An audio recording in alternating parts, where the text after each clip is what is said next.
Redonda. Essa é uma programação intensa, mas que é feita com muito carinho, né? Estivemos no Geufa, na sexta-feira, com o nosso irmão Alexandre Pereira. Ontem estivemos na Associação Espírita Estudantes da Verdade, com o Fejouro, né, que substituiu a Ana Rosa Leão, e hoje estamos aqui no Encontro do Mestre. Daqui a pouquinho nós vamos anunciar nosso convidado especial, nosso amigo querido.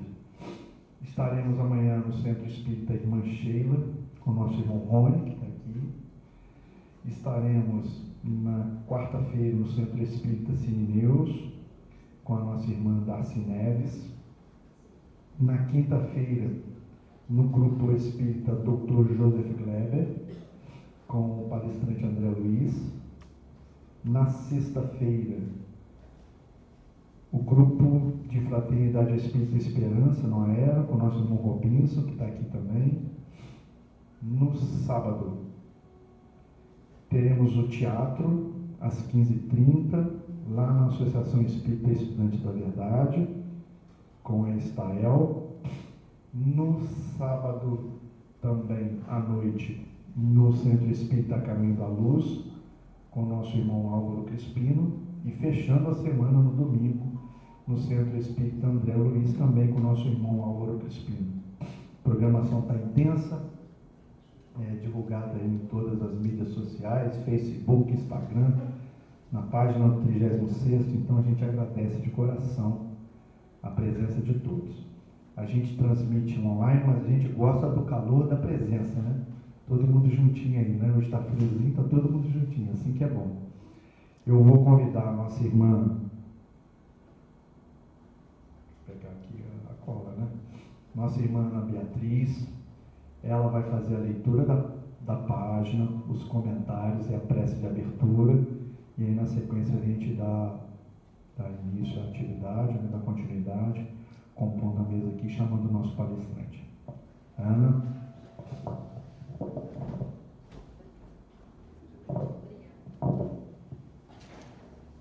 Boa noite a todos. A leitura inicial de hoje é do livro Vinha de Luz, psicografia de Francisco Cândido Xavier pelo Espírito Emmanuel. A lição 86, saibamos confiar. Não andeis, pois, inquietos. Jesus, Mateus, capítulo 6, versículo 31. Jesus não recomenda a indiferença ou a irresponsabilidade. O mestre, que preconizou a oração e a vigilância, não aconselharia a despreocupação do discípulo ante o acervo do serviço a fazer. Pede apenas o combate ao pessimismo crônico. Claro que nos achamos a pleno trabalho na lavoura do Senhor, dentro da ordem natural que nos rege a própria ascensão. Ainda nos defrontaremos inúmeras vezes com pântanos e desertos, espinheiros e animais daninhos. Urge, porém, renovar atitudes mentais na obra que fomos chamados, aprendendo a confiar no divino poder que nos dirige. Em todos os lugares há derrotistas intransigentes. Sentem-se nas trevas, ainda mesmo quando o sol fulgura no zénite. Enxergam baixeza nas criaturas mais dignas. Marcham atormentados por desconfianças atrozes e, por suspeitarem de todos, acabam inabilitados para a colaboração produtiva em qualquer serviço nobre. Aflitos e angustiados, desorientam-se a propósito de mínimos obstáculos, inquietam-se com respeito a frivolidades de toda sorte e, se pudessem, pintariam o firmamento à cor negra para que a mente do próximo lhes partilhe a sombra interior. Na terra, Jesus é o Senhor que se fez servo de todos, por amor, e tem esperado nossa contribuição na oficina dos séculos.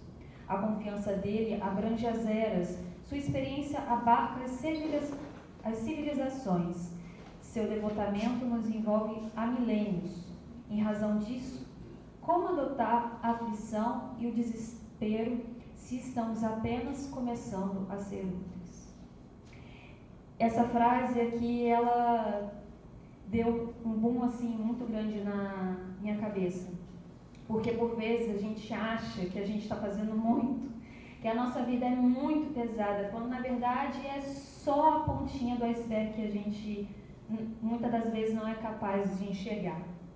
E diante dessa leitura, eu reservei aqui 4 itens aqui que eu achei melhor escrever, para ficar de uma forma mais sucinta, que eu gostaria de dividir com vocês.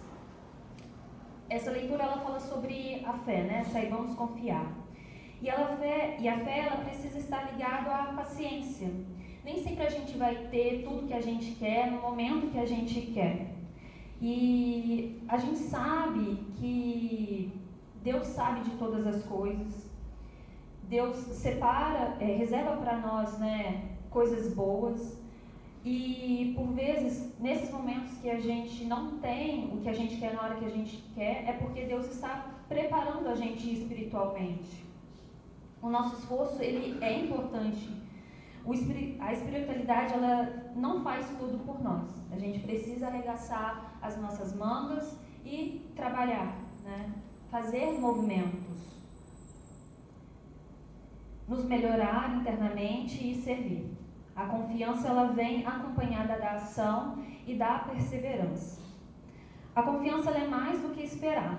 Confiar em Deus não é cruzar os braços e aguardar milagres. Não vai acontecer de forma alguma isso. Mas é seguir fazendo o bem, mesmo em silêncio, mesmo sem entender tudo ainda. Muitas das vezes a gente fica em busca das respostas, isso muitas das vezes causa angústia na gente, né? Mas a gente precisa ter tranquilidade e trabalhar, que as coisas, a gente vai ver as coisas acontecendo. E os resultados, eles vêm ao longo do tempo, né? E a vida ela é feita de provas e aprendizados. Os momentos difíceis, eles são oportunidades para a gente se desenvolver virtudes como a resignação, a paciência, a coragem, a fé ativa, que fazem parte da nossa evolução espiritual. Obrigada a todos pela atenção. Passo a palavra para o nosso irmão que vai fazer a palestra de hoje. Eu vou fazer a prece, esqueci. Bom, neste momento,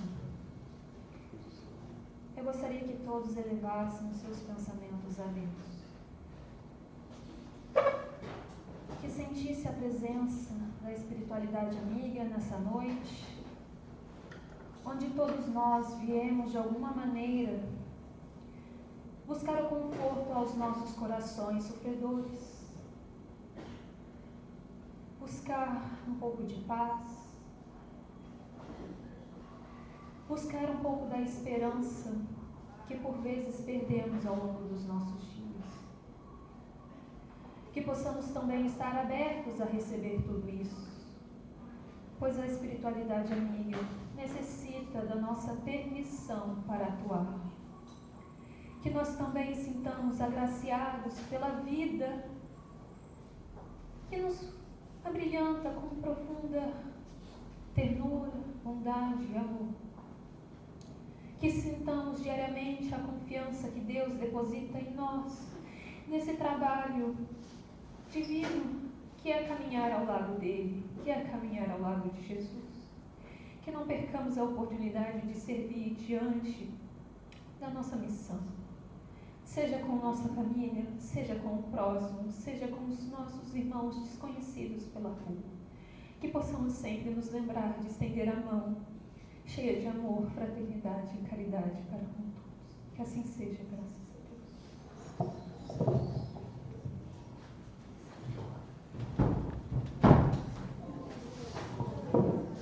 Agora eu vou chamar para compor a mesa, primeiramente a nossa irmã Adriana, presidente da nossa casa, Centro Espírita ao Encontro do Mestre.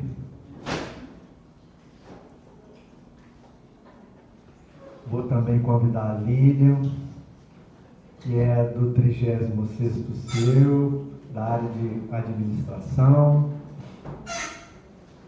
E finalmente vou convidar o nosso irmão, trabalhador da União Espírita Cachoeirense, João Luiz do Nascimento, que vai discorrer sobre o tema Quem tem medo da morte? João, obrigado pela sua presença.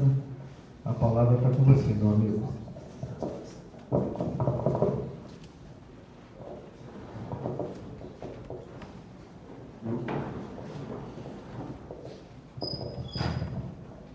Queridos amigos, queridas amigas, estimados irmãos, estimadas irmãs, é uma alegria estar nesta casa pela primeira vez, embora em Volta Redonda já muitas vezes nesses longos anos.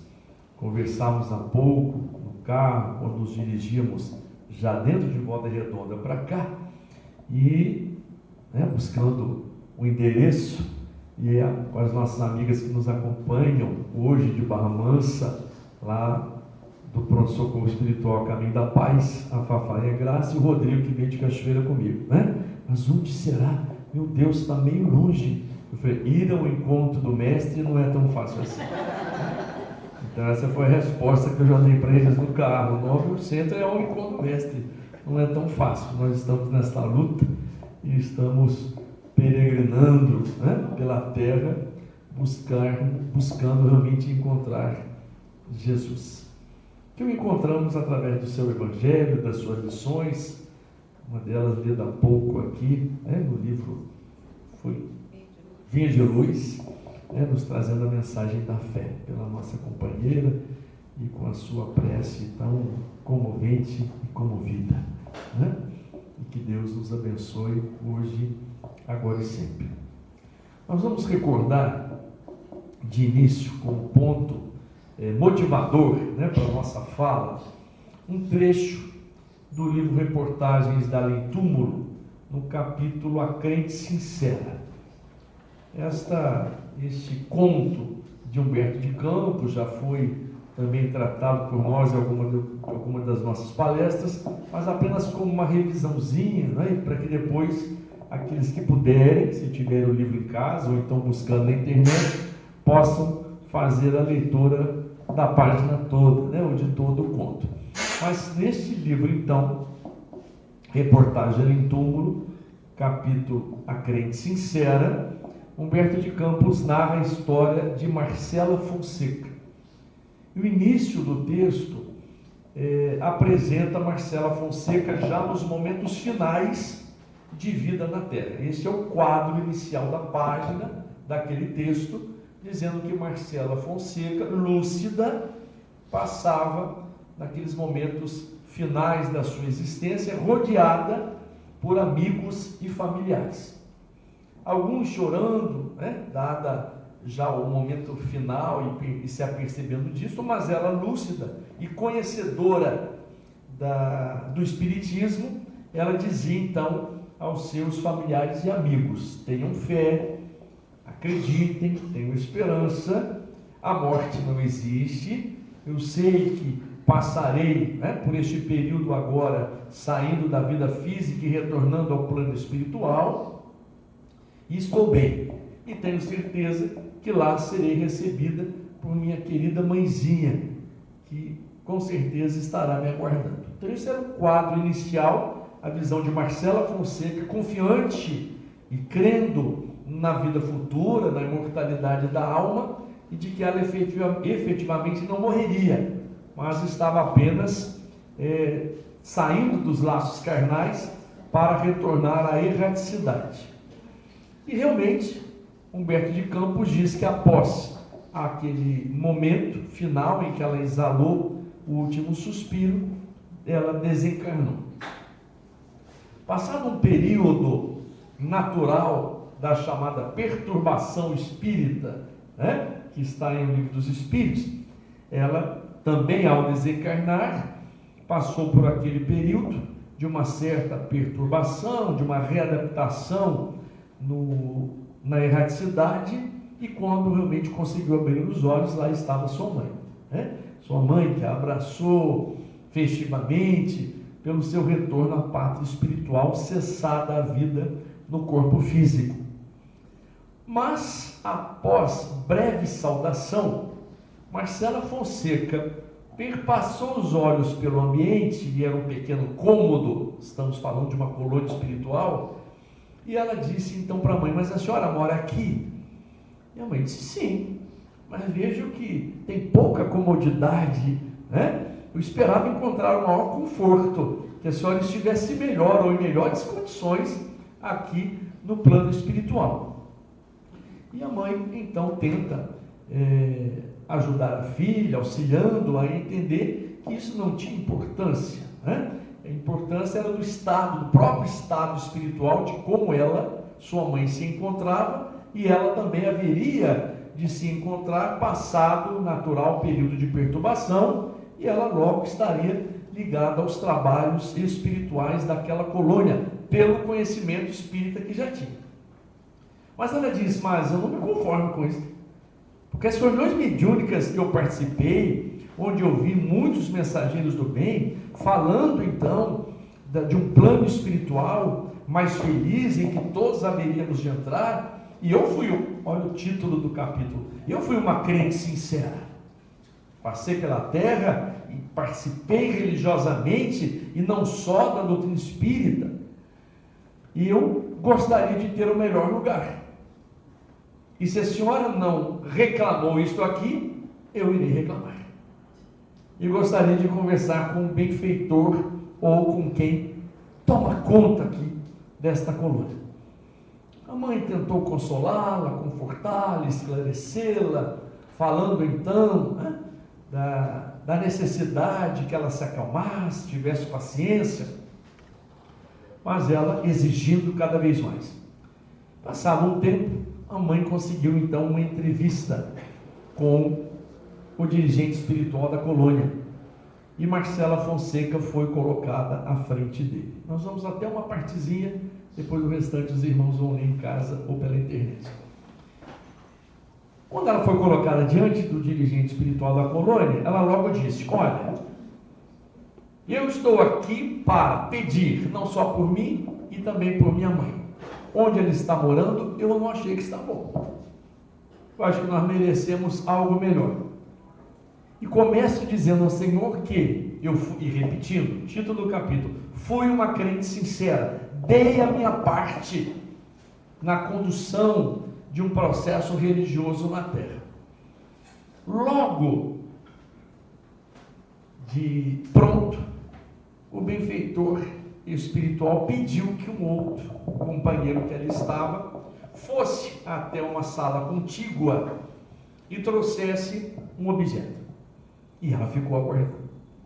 Adentra aquele espírito com um enorme livro na mão, onde no frontispício, na capa, estava escrito: pensamentos, palavras e atitudes, ações de Marcela Fonseca.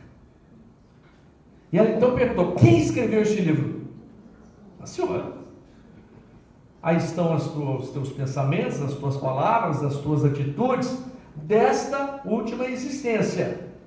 Mas existem outros livros das existências anteriores, mas vamos nos ater a esta. E onde a senhora dizendo que foi uma crente sincera, vou abrir aqui no capítulo das religiões. Vejo aqui que nesta última existência a senhora frequentou 2.500 assembleias do culto evangélico protestante. Ainda encontrou um tempo para participar de 6.005 missas da Igreja Católica. E conseguiu um tempo a mais para assistir 7.012 sessões da doutrina espírita. E o senhor não disse para o senhor?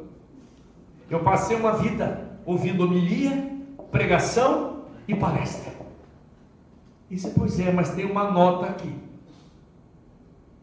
que o seu coração nunca esteve para louvar ou agradecer a Deus, somente para pedir, tentando conseguir um melhor lugar nos céus. E o capítulo continua, leiam em casa ou pela internet. No livro Céu e Inferno, que é o livro de estudo da Semana Espírita, e quando se fala ali sobre o temor da morte, né? Logo de início, Kardec diz que esse sentimento inato da visão de uma vida futura, ou de que há algo a mais da vida material, é realmente inerente a todos os seres, que o entendem e o percebem dependendo do seu grau de inteligência, de conhecimento ou de evolução. Quando falamos há pouco do conhecimento espírita, e vamos relembrar aqui qual é o nosso conhecimento, apresentando os princípios básicos doutrinários. Isto favorece para quem está entrando na doutrina, isto ajuda também a relembrar para quem já está há algum tempo. Creio em Deus, pela beleza da paisagem, pelas aves que voam, pelas árvores que frutificam, pelo perfume das flores, pelo ar que se respira e pelo céu, terra e mar. Creio na imortalidade da alma, princípio inteligente em que residem o pensamento, a vontade e o senso moral. A morte destrói o corpo, mas o espírito triunfa e conserva a sua individualidade. Desligado do laço que o prendia à terra, ele possui o corpo etéreo e a condição de espírito errante.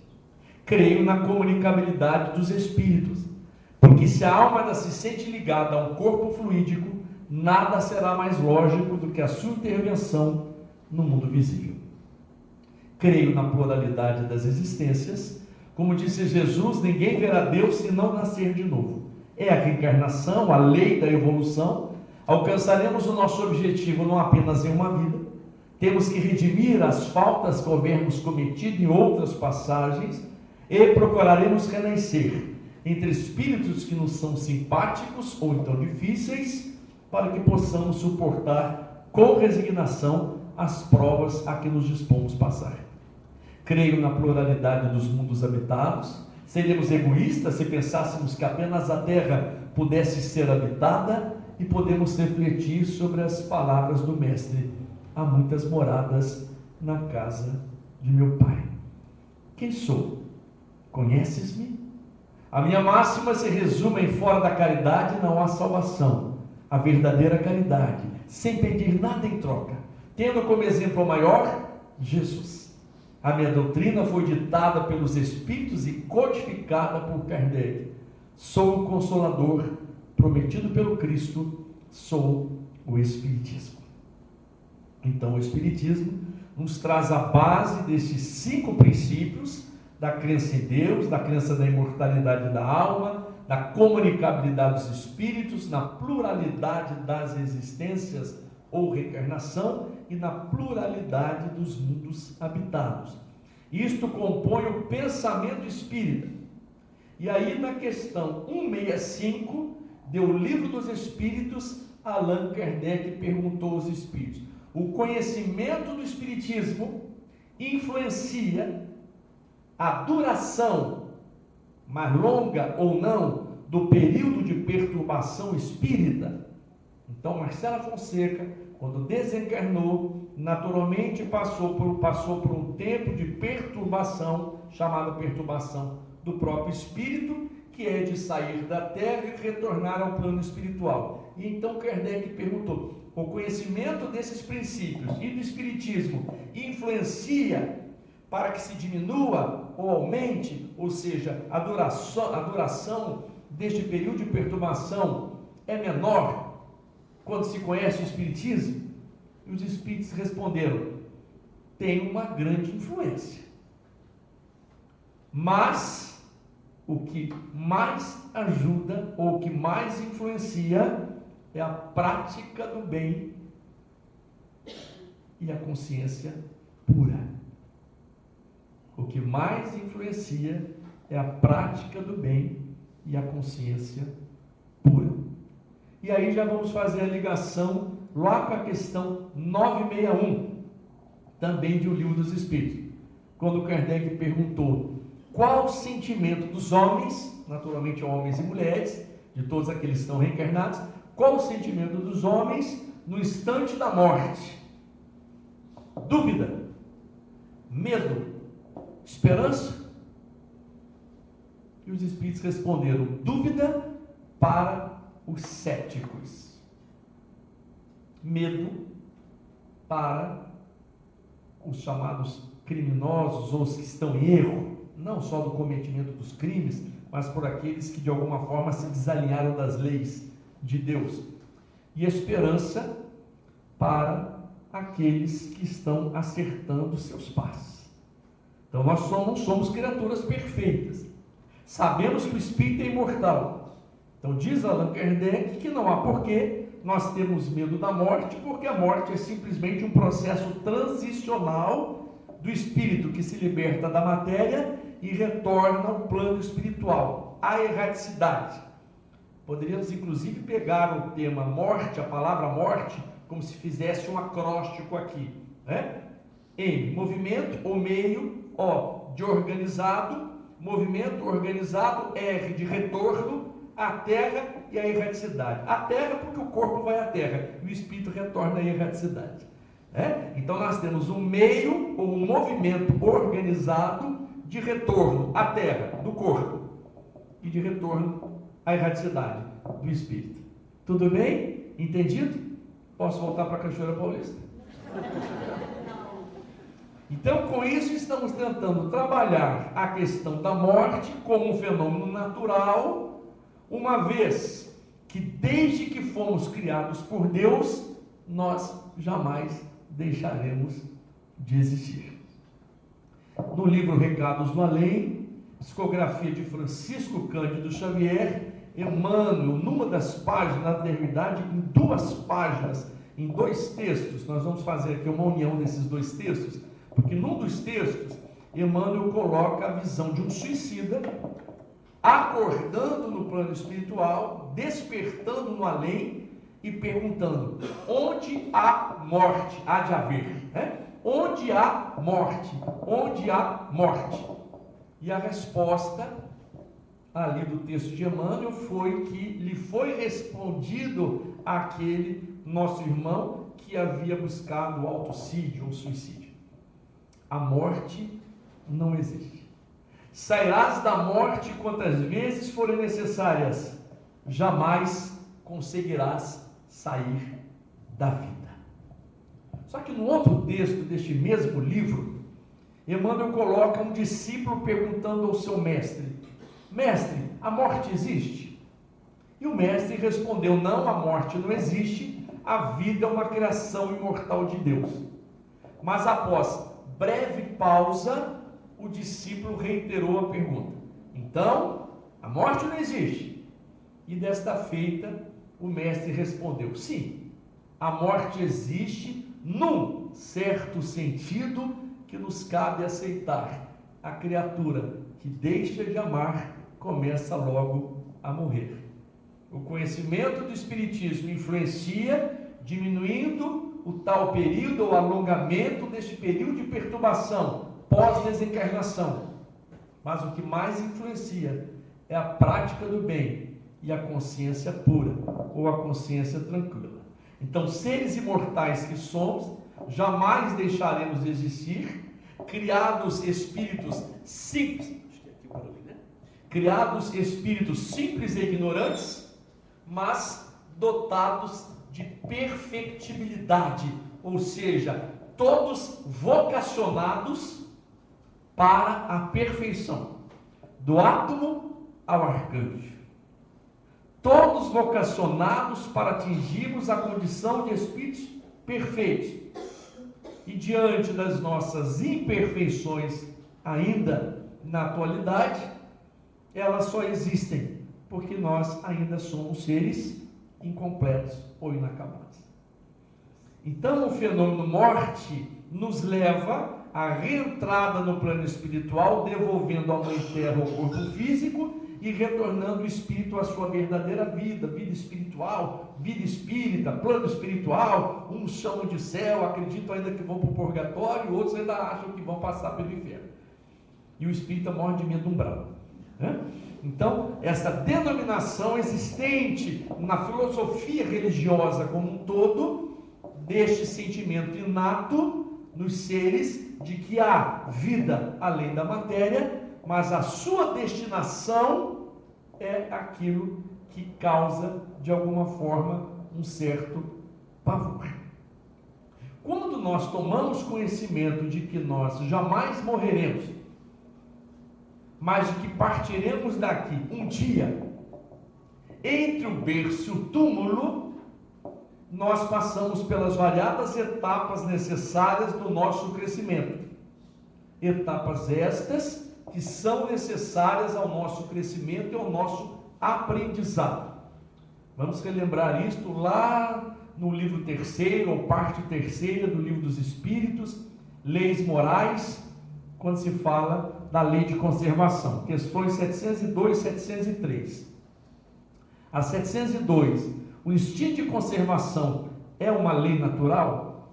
Ou seja, querer viver, cuidar-se, né? Lutar para não morrer, para não desencarnar. Esse instinto de conservação é uma lei natural? Resposta dos Espíritos, sem dúvida. Ele é dado a todos os seres vivos, qualquer que seja o grau de sua inteligência.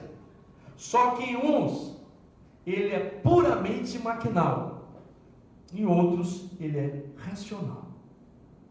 Então, nesse sentido, quando começamos a conhecer verdadeiramente a visão da vida e da morte, e de que passar pela vida é um aprendizado temporário para que reentremos no plano espiritual um dia, quiçá melhores do que quando saímos de lá, ou do que quando chegamos aqui. Mas que tudo isso faz parte deste processo do desenvolvimento do espírito, e que Deus sabiamente nos colocou nessas experiências temporárias da encarnação, de todos nós encarnamos ou reencarnamos, na linguagem do Asansara, ou a Sansara, a roda sucessiva das encarnações, para que despertemos a consciência, aprendamos as coisas, e cada um no seu tempo. Hoje, ainda antes de ir para cá, fui ao velório da mãe de uma amiga, 98 anos. Uma vida longa, de uma existência alongada, os familiares, netos, bisnetos, ali, e tivemos a oportunidade da fala, agradecendo a gratidão a Deus por este período. Nunca saímos da casa dessa nossa querida amiga Dona Maria, sem que ela agradecesse a visita, colocando as mãos postas e dizendo gratidão, gratidão por tudo. Por muitas das vezes que lá estivemos para uma visita, e a oportunidade de vê-la agradecendo a Deus, a Jesus e a nós, não só eu, como outros que a visitavam, sempre com as mãos cariciosamente voltadas para o alto, num sinal de gratidão. Então tivemos a oportunidade de relembrar isso diante da caixa mortuária, mesmo sabendo que apenas o corpo ali estava e que ela já havia adentrado o plano espiritual. Mas são essas posturas de quem pratica o bem, de quem traz a consciência pura, que vai nos ajudando a perder cada vez mais o medo da morte, que segundo muitos espíritas que nós conversamos, dizem: eu não tenho medo da morte, eu tenho medo de como vai ser depois. E eu tenho feito também de tudo na minha vida para que ao desencarnar não venha na reunião mediúnica dizendo, ou perguntando quem é que eu sou, onde é que eu estou, para onde que eu vou. Esta é a grande luta de quem já conhece, e aí os espíritos responderam que quem já conhece a sua situação espiritual pelo próprio conhecimento do espiritismo, isso ajuda. Mas quando fazemos uma reanálise, uma reavaliação de quem somos nós no dia a dia, aí o link com a página de Emmanuel: aqueles que deixam de amar começam logo a morrer. Então não existe, por assim dizer, somente a morte biológica, quando o espírito se liberta do corpo físico, mas a morte existencial, a morte psicológica, a morte do entusiasmo, a morte da alegria, a morte do viver. E aí nós nos mortificamos ou nos fazemos morrer quando desse instinto de conservação nós vivemos puramente de forma maquinal, fazendo por fazer, acordando por acordar, indo por ir. Em tudo nós precisamos estar no foco da nossa real existência. Quem somos? Filhos e filhas de Deus, irmãos e irmãs de Jesus.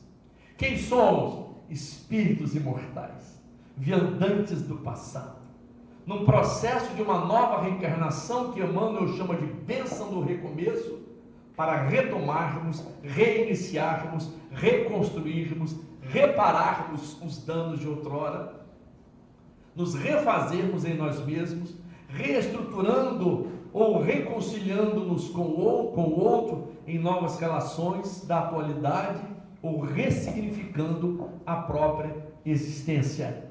E aí o estilo de conservação nos chama a que isso seja realizado enquanto há tempo, porque entre o berço e o túmulo, e não sabendo quando nós partiremos, a visão da vida e da vida que continua nos dá esta esperança, mas também nos lança um compromisso daquele que, enquanto está na trajetória entre o berço e o túmulo, e me parece que alguns saíram do berço há pouco tempo só, né?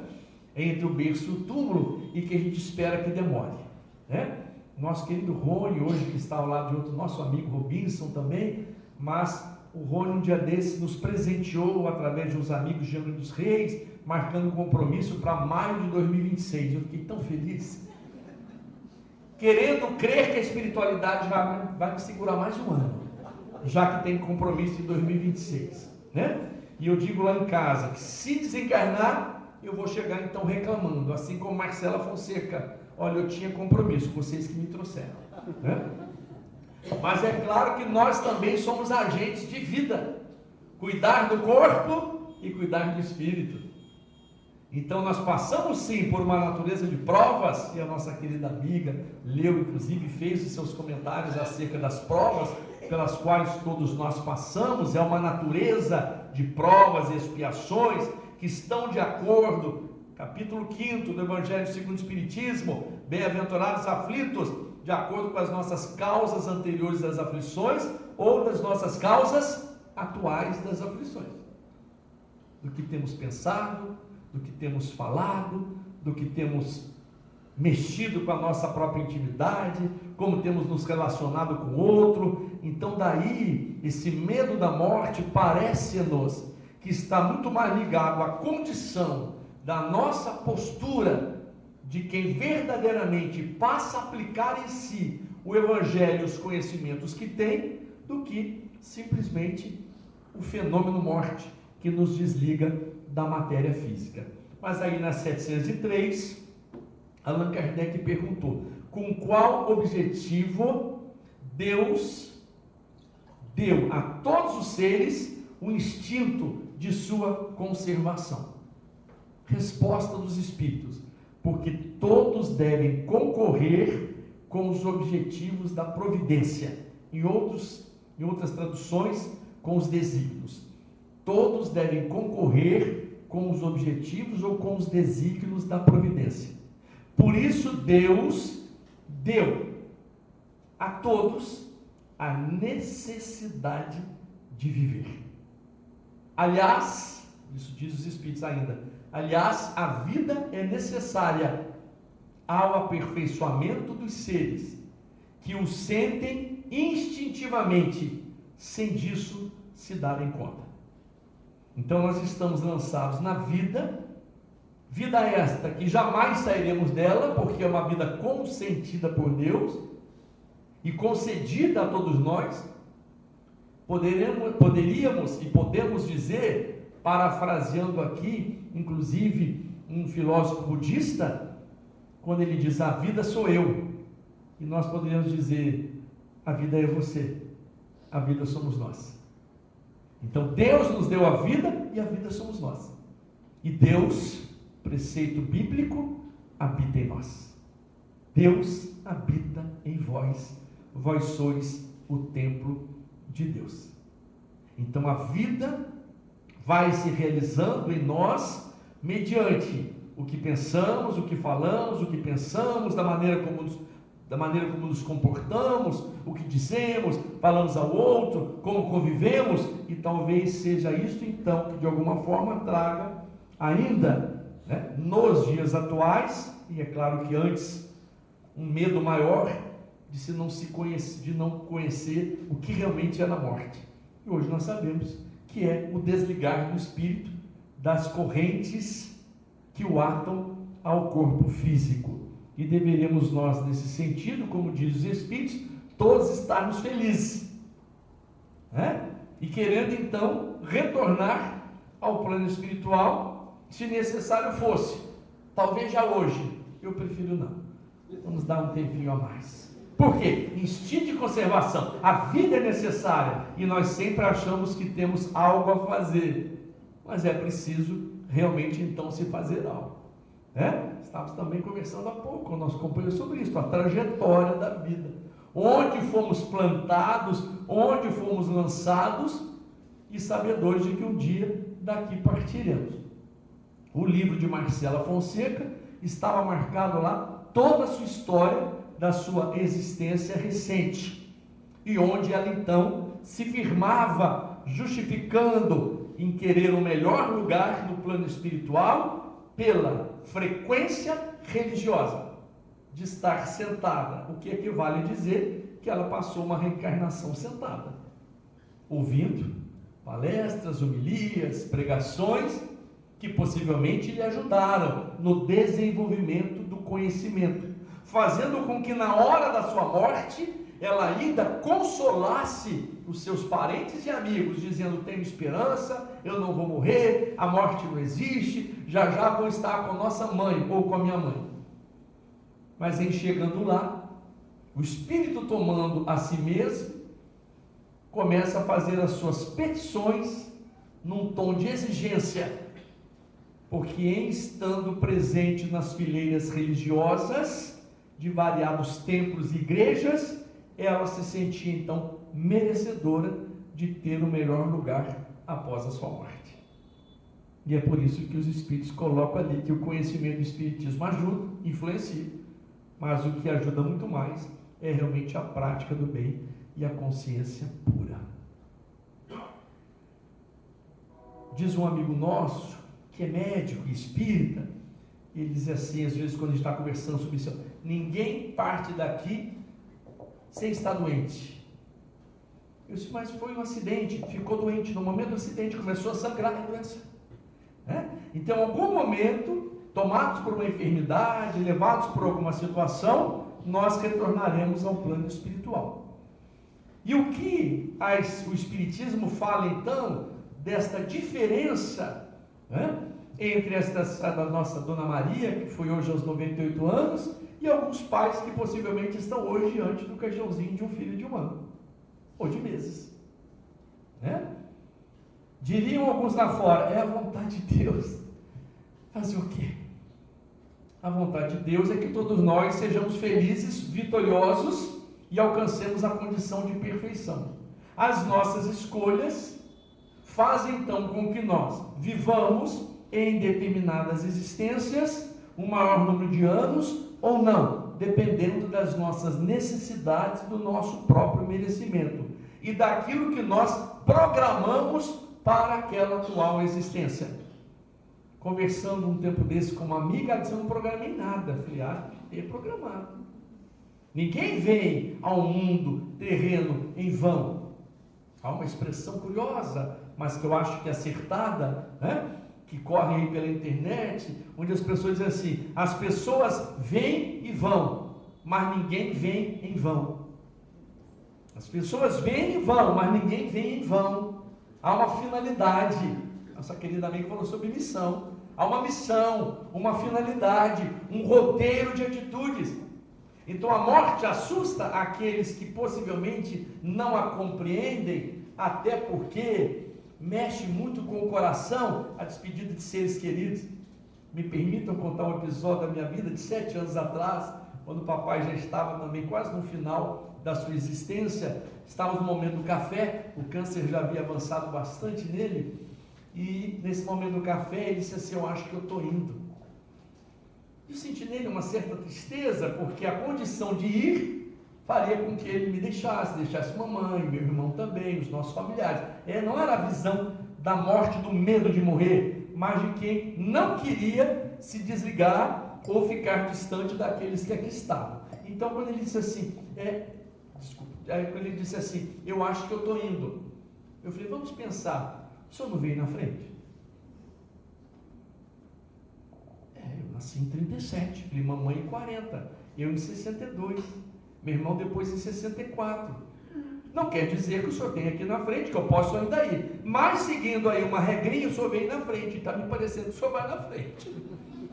No fim ele riu Ri também que realmente ele foi na frente já há quase 7 anos, mas sempre que possível, próximo a nós, nessas palestras por onde vamos, porque muitas das vezes, logo no início, era ele quem dirigia. Tínhamos ainda pouca habilidade na direção, embora já com carteira, mas ele dizia, nós não temos muita experiência, deixa que eu vou dirigindo, vai só preparando a palestra.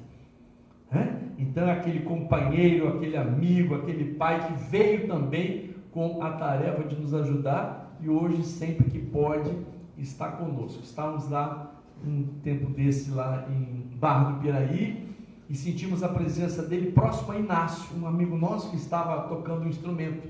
E eu mentalmente conversei, o senhor está perto do Inácio, não está perto de mim? E ele me respondeu mentalmente, é que se eu chegar muito perto eu vou emocionar, deixa eu aqui mesmo. Então os espíritos vêm, a comunicabilidade, a presença, os entes queridos, isto é da bondade divina, da misericórdia de nosso Pai.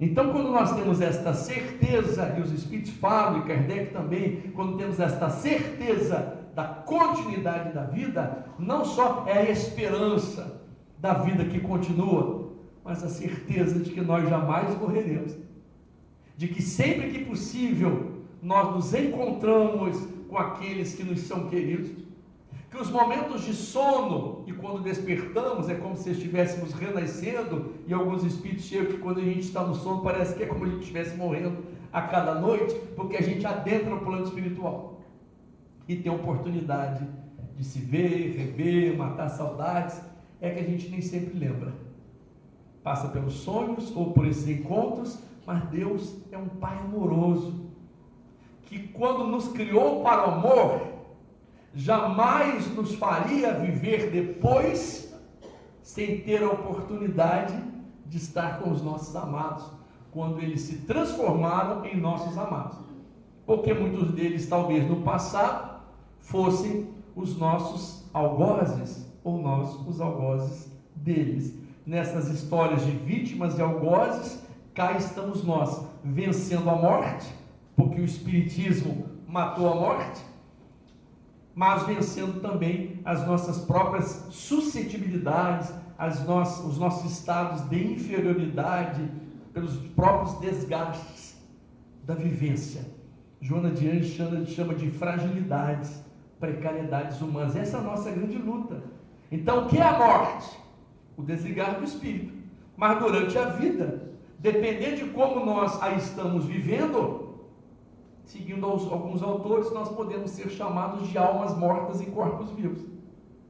Almas mortas em corpos vivos. Porque perderam o entusiasmo, perderam a vontade de viver. Recordamos-nos aqui dos nossos irmãos que passam atualmente pelos processos depressivos, de desencanto da vida. E às vezes nós ouvimos essas respostas, né? Vou citar de novo, Flávia já ouviu não sei quantas vezes, Rodrigo, meu primo, também já, e alguns que aqui estão. Mas 2 episódios vividos por mim, em respostas que me foram dadas por pessoas diferentes. Quando eu perguntei assim, e aí, como é que está a vida? No dia a dia, a gente encontra as pessoas, bom dia, boa tarde, e aí, como está a vida? É um jeito de conversar. E aquela moça, ou jovem senhora, me respondeu assim, e ela conhecia o Espiritismo, e ela disse assim, reencarnação perdida, já estou esperando a próxima. Então ela, no alto dos seus 47 anos de idade, que tinha na época, 2010, ela é minha amiga, eu sabia a idade dela, ela já estava determinando para si mesma que a sua reencarnação já estava perdida e ela já estava esperando a próxima. E eu tive a oportunidade naquele bate-papo de rua, encontramos numa esquina e dizer, mas você imagina que vai viver ainda quanto tempo aqui na Terra? Não sei. Mas para continuar falando isso todos os dias? E se você viveu 100 anos? Sabe, Deus me livre. Mas se viver 100 anos? Porque você não vai suicidar, você conhece o Espiritismo, principalmente as consequências de um suicídio. Não, jamais, vou aguardar Deus me chamar. Falei, vai ver que Ele já está te chamando, eu sei que não está escutando. Assim, não, porque... Eu falei, se você viver 100 anos, está com 47, falta 53. Faltam 53. Para continuar repetindo todos os dias, quando alguém lhe perguntar, e aí, como vai a vida? Reencarnação perdida, já estou esperando a próxima. talvez fosse melhor desencarnar. Mas, ai meu Deus, será? Falei, vá pensando nisso. Não de provocar o suicídio, mas de facilitar para Deus. E aí encontrei um outro dia com um senhor, também virando uma esquina da cidade, perguntei, e aí, como vai a vida? E ele respondeu, até muito circunspecto, da vida só espera a morte. Falei, está demorando a chegar? Do jeito que está, a vida, as coisas, não vale a pena viver, o negócio está complicado, o bicho está feio. E aí aquelas expressões ditas hoje, né, que ele não disse, mas muita gente diz, só por Deus, só Jesus na causa. Tem uma parente minha que fala assim, estou aqui lutando até quando, meu Deus? Eu falei, conversa com ele, quem sabe ele antecipa. O que não dá é para a gente ficar reclamando todos os dias e reclamando com Deus. Ou seja, enquanto estamos por aqui, ou se já estamos aqui, o melhor é enfrentar. Então este temor da morte, lá do céu e inferno, falando naturalmente de um período da própria história da humanidade, né, em que não se conhecendo e vendo as pessoas partirem, sem se saber o motivo. Eu, desde 14 anos de idade, durante 3 anos, fui secretário de advogados, no escritório de advogados. Eu tinha entre 14 e 17 anos. E naquela época, o advogado me fazia ler alguns processos para ajudar a montar as petições, escrever ainda na máquina de escrever, depois na elétrica, né? E eu tinha que ler o processo, e foi muito bom para mim, que anos depois eu passei num concurso do judiciário, né? Embora como assistente social judiciário, mas já estava no métier da área da justiça. Mas quero lembrar que naquela época, olhando muitos daqueles processos, de forma recorrente, encontrei algumas certidões de óbito. Quando se buscava ali o motivo da morte, estava assim, morte por fator desconhecido. E aí as pessoas diziam que era nó na tripa, né? É nó na tripa, deu uma dor e foi embora, deu uma ferida no estômago que foi assim, quer dizer, não se conhecendo câncer e outras coisas que nós vamos descobrir depois. Então nós já estamos, faz tempo, nos apercebendo de que temos um tempo aqui, entre o berço e o túmulo. Mas este período, este interregno, ínterim, né, que está interposto entre o berço e o túmulo, é uma fase muito importante, porque é a nossa vida, e que eu chamo de avaliação de desempenho, né? Copiando aí a administração pública, e às vezes também a privada, naturalmente, que fazem a avaliação de desempenho de seus servidores, né? Ou de seus trabalhadores, de seus colaboradores. Nós estamos em avaliação de desempenho. Então não há por que temer a morte, porque a morte não existe. Mas se ao deixarmos de amar, começamos logo a morrer, se em não aplicando aquilo que conhecemos em nós mesmos, nós também começamos a morrer, almas mortas e corpos vivos, nós poderíamos entrar num estado parecido com aquele que havia na época, aos tempos de Jesus, do estado letárgico ou cataléptico, na época, estados da matéria física, que fazia com que as pessoas ali tivessem sinais aparentes de morte, né? Filho da viúva de Naim, a filha de Jairo, o chefe da sinagoga, e que Jesus chamou de volta. Eles não estavam mortos, estavam apenas com sinais aparentes de morte, né? Jovem, levanta e anda. Mancebo, levanta e fala. Eu fico imaginando se a gente tivesse na hora, o rapaz, filho da viúva de Naim, levantasse no caixão. Não ficava um, mesmo sendo espírito. A gente está no velório, a pessoa levanta e fala, mesmo sendo espírita, é capaz de não sobrar um na sala. Então esse medo da morte também está ligado ao medo da assombração, né? Dos fantasmas. Então nós também fomos criados com estas situações, mas o Espiritismo desvenda tudo isso. Então as casas de correntes que se arrastam, das casas que cadeiras parece que se mexem à noite. E aí quando nós estudamos o livro dos médiuns, fluidos, magnetismo, Tudo isso nós percebemos que são leis naturais. E aí passa o medo. Mas se ainda assim continuar o medo, não só da morte, mas de muitos outros medos que nós seres humanos temos, a tia Nelly, que foi minha evangelizadora, nos ensinou uma musiquinha assim: quando eu tenho medo, logo eu digo assim, Deus é meu amigo, cuida de mim. Quando eu tenho medo, logo de pronto a gente tem que pensar nesse Deus, né? Quando eu tenho medo, quais são os nossos medos? Medo só da morte? Medo de não acertar? Medo de chegar do lado de lá e mostrar as mãos? Meu Deus, e agora? Então a nossa destinação, o nosso retorno ao plano espiritual, o estar de frente conosco mesmo, espiritualmente falando, para que não fiquemos simplesmente como Marcela Fonseca, sentados nas fileiras religiosas, no nosso caso as espíritas, simplesmente passando por elas, ouvindo, porque nós somos criados para o movimento, para nos mexer. Então não mexer é morte, quando nós nos mexemos é vida, dar os passos, ir em direção, pesquisar. Mas eu não sei. Então nós precisamos aprender. Como é que faz? A primeira vez que eu conversei com um amigo da casa, em particular esse amigo que estamos falando, para que ele fosse alguém que levasse mensagem à frente do centro, na entrada, na recepção. Isso, mas que jeito que faz? Eu falei, é só entregar a mensagem. Mas se alguém perguntar alguma coisa, eu falei, não, ninguém vai perguntar, só vão lhe dar boa noite, e você vai entregar a mensagem. Sim, se perguntar alguma coisa da dinâmica da casa, você deve estar preparado para conduzi-lo para algum companheiro da casa, mas é só isso.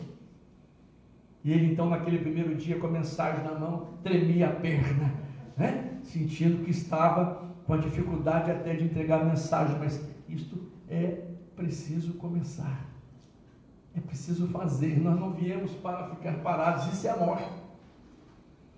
Alguns amigos chegam a dizer assim, eu queria tanto uma vidinha tranquila, e fazem assim, sabe aquela vidinha assim, ó, tranquila. E já entraram no UTI? Como que está o aparelho lá quando a pessoa está ligada? Pipi, pipi, pipi. E quando faz assim, morreu, filho. É assim que você quer ficar? Então a morte seria isto, o não aproveitamento da vida enquanto estamos aqui. Teremos outras oportunidades, sim, mas igual a esta noite, não é pela nossa palavra, pela mensagem. Este momento de reencontro com amigos, a troca de olhares, a mensagem que foi lida, a nossa companheira, a prece tão comovente, é aquele momento especial do qual a gente não pode largar, e fica na nossa memória afetiva, porque quando nós desfocalizamos deste valor da vida, da existência, de viver cada minuto, isso é a morte. Porque a morte biológica, o desprender do espírito, é levar aquele que na prática do bem e da consciência pura, haverá sim de encontrar seus entes queridos e se preparar para o momento futuro. E aí encontro aqueles também que mesmo espíritas dizem assim, eu acredito em tudo isso, mas depois que eu for, também não quero voltar. Não me tragam para baixo. Porque depois que adentrar o plano espiritual, eu prefiro ficar lá. Falei, mas para quê? Esse foi o meu medo. Quando eu tinha, acho que uns 7, 8 anos de idade, eu vi na casa espírita sobre reencarnação, lá na salinha de evangelização. E a nossa evangelizadora disse, olha, nós vamos voltar. E aí vai ser criança de novo, vai nascer de novo. Eu cheguei em casa e falei, mamãe, eu não quero voltar para o primeiro ano. Ela disse que a gente vai voltar, você vai passar de novo, meu, eu já estou no terceiro. Esse foi o meu medo de voltar. E a gente volta, passa de novo, conhece novos colegas, passa pelos bancos escolares, novos mestres, novas mestras. Um outro momento na atualidade que está a exigir de nós posturas de equilíbrio, de serenidade, de percepção das dores do mundo, da situação atual em que nós vivemos, que às vezes nos atemoriza, mas que é um processo transicional planetário, a gênese, sinais dos tempos, formação de geração nova, e que nós espíritas aqui estamos, com o Livro dos Espíritos completando agora, 18 de abril, 168 anos, com a oportunidade de falarmos da vida, mas também de levarmos o entendimento para aqueles que ainda sofrem com a visão da morte. Que a morte, ela é necessária, fazendo-nos desligar do corpo físico e retornar ao plano espiritual, mas quando a vida jamais se extinguirá. E quando nós cultivamos em nós a vida, na sua sementeira, e que produzirá frutos pelos nossos melhores pensamentos, pelas nossas palavras mais reconfortantes, pela ação das nossas mãos e dos nossos braços em direção àqueles que aflitos estão no mundo, sendo que somos chamados, e fomos chamados por Jesus, a sermos pescadores de almas, e a contribuirmos neste momento em que muitos só falam da morte, ou passam pelas mortes, inclusive coletivas, de que a vida é bem maior do que nós imaginamos. Não é uma sequência rotineira de coisas, porque aqueles que assim vivem, não vivem, existem, porque apenas agem e reagem maquinalmente. Mas o Espiritismo está a nos ajudar para que nós vivamos, não só sobrevivendo ou existindo, mas vivamos com intensidade e com proveito, de forma racional. Porque hoje nós sabemos que a vida somos nós, e dela nós jamais sairemos. Pergunta a terra ante a separação: para onde vão os mortos afetos de um coração? Onde estão? Os homens clamam em coro: onde estão nossos queridos amores de tempos idos que o vento breve levou? E o filho viajou, mergulhando no infinito, seria a lápide fria as inscrições no granito? Retratos esmaecidos, vestes guardadas, recantos santificados, portas trancadas, as cadeiras reservadas, objetos ilesos, cordões de ouro em caixas de veludo mortos, presos, onde estão? Neste quadro sombrio, que reflete o desalento, nas cores do mausoléu, na moldura da tristeza, revoltas e desencantos, blasfêmias, dores, martírios, flores, tristezas, rosas, cravos, palmas, lírios, onde estão? Uma resposta desponta, soerguendo os corações, alevantando os homens, quebrando desilusões. Uma doce melodia ecoa nas paragens do infinito. É a doutrina dos Espíritos que esclarece, consola e vivifica. Onde estão? Com bom senso proclama a voz eterna da bondade e da justiça: a morte não existe, o espírito persiste, a individualidade sobrevive. O desencarne do espírito é apenas o voltar à pátria espiritual, para de novo a vida retornar. A lei da reencarnação é a grande oportunidade que o Pai Supremo concede por bondade, justiça e caridade. Onde estão? Na saudade compreensiva, na lembrança serena, na voz de um conselho amigo, na intuição amena. Estão por aqui, perto do coração, na esteira da eternidade, ou mais propriamente, estão. Muita paz.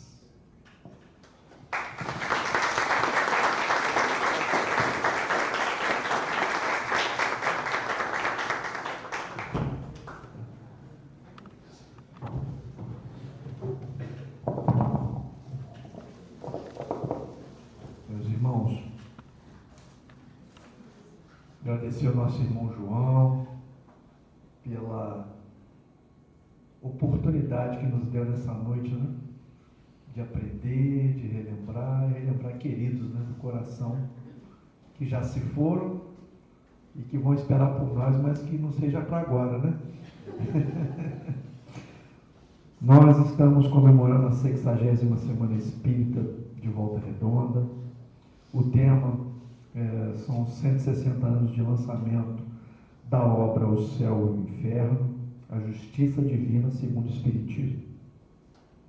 Amanhã nós estaremos às 19h30 no Centro Espírita Irmã Sheila. Nosso irmão Rony Ricardo, que está aqui, vai falar sobre o tema o céu, o inferno e o purgatório. Então nós contamos com a presença de todos vocês. Como o nosso irmão João disse aqui, são amigos visitando amigos. Então, que essa caravana da fraternidade continue amanhã lá no Irmã Sheila, tá bom? Estão todos convidados. Vou agora pedir ao nosso irmão Marcos Delane, que é da diretoria da casa, para fazer a nossa prece de encerramento, para que a gente termine este momento com muitas vibrações. Marcos.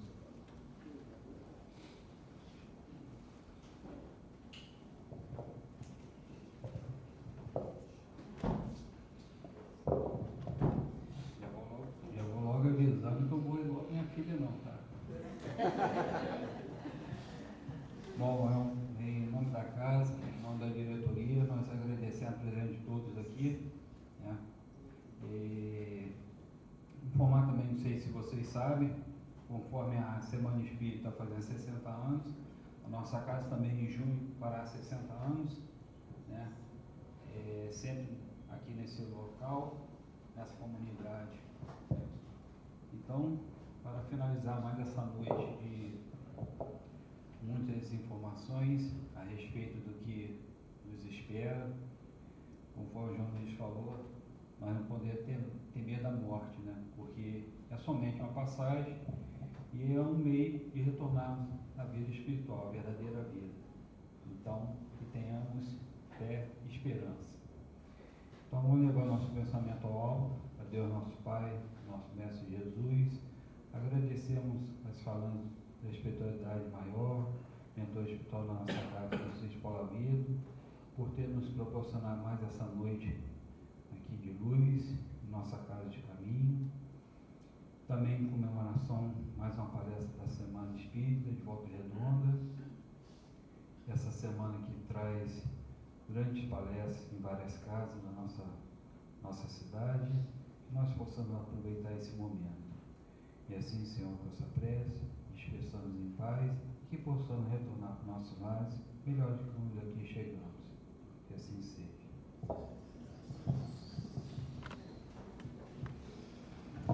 E outra coisa também, para a gente não sair aqui só de espírito cheio de luz, né, de palavras, que nós possamos também sair com café.